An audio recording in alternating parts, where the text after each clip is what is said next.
And welcome to the York Historic Vehicle Group Show 2021 with your host, me. Starting with this lovely V6 Capri in 70s yellow with its 70s checkered seats. They're fantastic, and it has an engine you're encouraged to look at. Here we have a brace of racing stickered up Jaguars. Ford, Citroen, Voxel, cars with not enough wheels, they're all here, and so's that thing, and so's Joe. Oh, Should we be in a film together, Joe? can do, yeah. What have you got to say for yourself? Oh, look at this lovely thing, a Triumph TR6, for the kind of man that could grow a moustache before he hit puberty. Lovely example of a Mark II Escort here. Nice wheels, nice paint, nice leather seats. Pity the tax is 44 years out of date. What a cute little Austin A30 this is. And there's an Anglia, but I think I prefer the back end of the Austin. What can I say about this big 70s American car besides, yes, that's quite big. Yellow MGB in yellow. This is a rather lovely old motor from the past. The huge Morris Oxford estate. Look at the size of those back doors. Apparently, this chap uses it every day. A tiny Lotus Elan parked next to a much bigger Mercedes, near another Mercedes that's bigger again, but more Mercedes-y. Lovely leather seats there, lovely tan leather seats, fantastic condition. Wonderful Austin A40 Farina, looks like a Womble.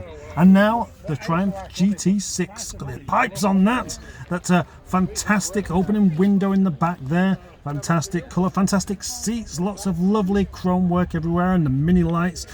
Oh, right, and there's a Cortina. That's quite nice actually though.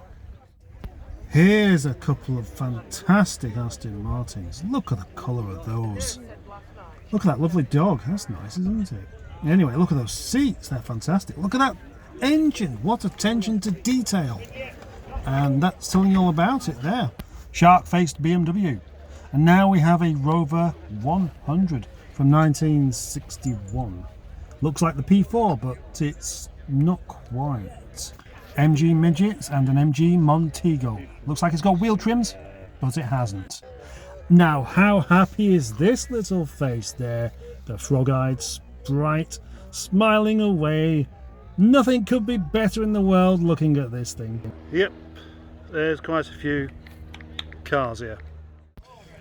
Triumph TR4 in red, with red seats. It looks, well, fantastic. I don't need to tell you it looks fantastic because you've got eyes and you can see it looks fantastic, can't you? And now a Rover Sd1 Vitesse. Nice wheels, interesting bonnet stay, nice ignition cables. And now it's going. Have a chat with chap. Very nice man. This is the oldest Rover in the show. I don't know how old it is. It's got a funny medallion on the front. There's a Citroen Diane, a bit like a 2VC, but with more sensible headlamps.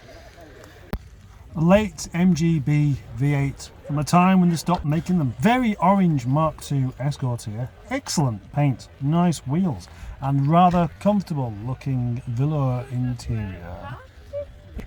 And that's a Riley. I have always been a fan of the Triumph Vitesse.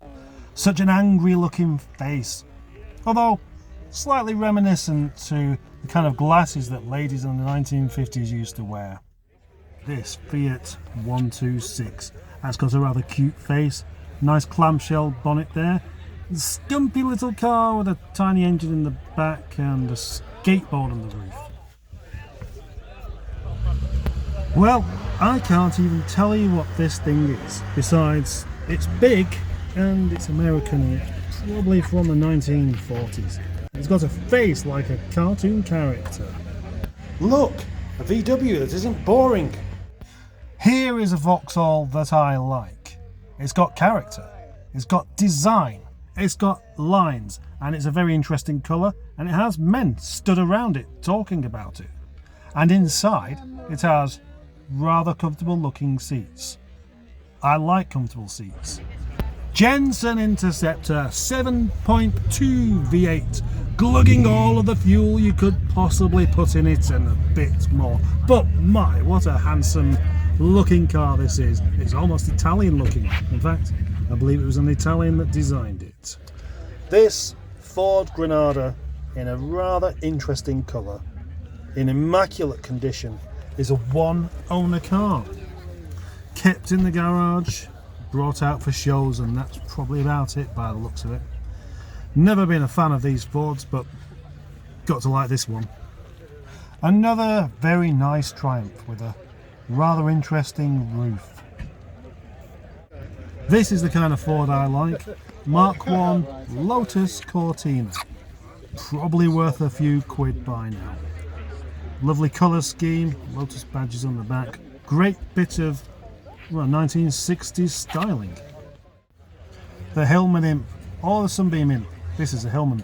What a beautiful little car. So cute, so lovely with its engine in the back there. This one's done up as a police car. Will you imagine how much crime there would be now if this was all they had to chase down the criminals with? Mustang. Now look at the size of this thing! Those guns on the front and that massive boot. That boot, this car was designed for crime. How many gangsters could you fit in that boot? 2, 3, 4? Maybe even more if you chop them up first. The Stag Owners Group certainly have a massive stake in this car show. There's loads of them. Very impressive. And now to the British Angling Society. I've often wondered whether the front end's designed on the anglerfish.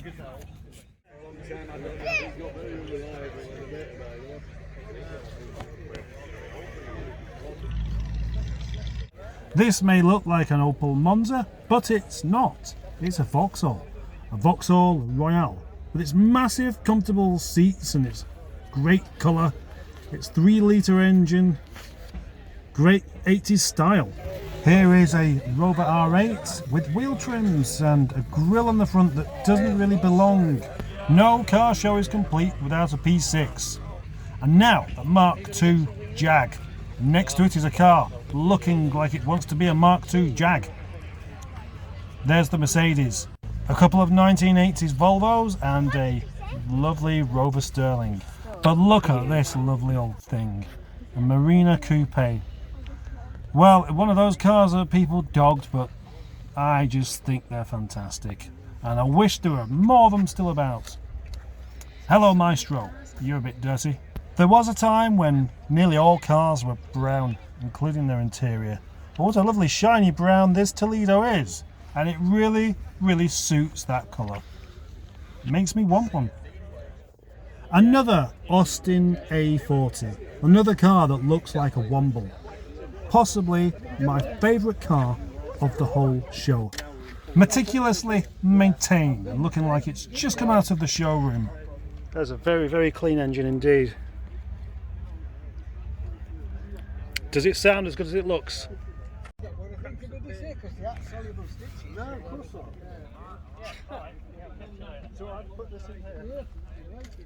And now another Austin A40, looking more like the kind of condition that you would expect to find it in.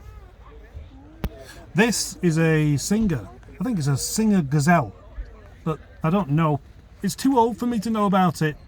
That's a very, very big Rolls Royce, and there are some Bentleys.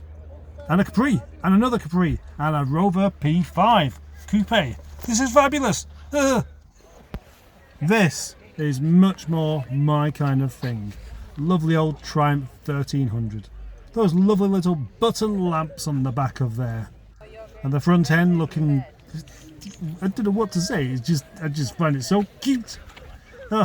It's fabulous. If I owned this car, I would give it a nice big cuddle, like 3 or 4 times a day, maybe 5.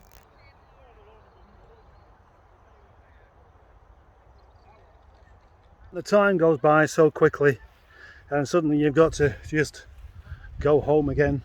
There's all sorts of stuff here that is interesting, and there's all sorts of stuff here that's either expensive or quite new, but not necessarily interesting. There's a shot for Lee Allen. So I don't know how many cars are here, but there are a good few hundred. And then over in that corner there are the Land Rovers all by themselves. That suggests that Land Rovers are nobody's friends. It's amazing at this time there's still loads of cars knocking about and not everyone's gone home before me.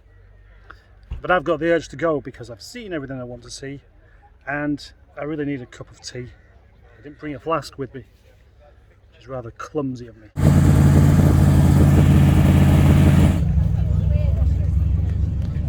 I think this is the only Mark 1 Capri here. And now, very interesting, Voxel Chevette Hsr. This is the business. Look at that exhaust on there. That's really meaning something. Great checkered seats, proper telling you something sporting's going on. Imagine if the British car industry was still around, making things like this. Jaguar with V12 engine, not to selling out to the Japanese and German stuff. It's amazing to think that this is the kind of thing that we used to build in Britain.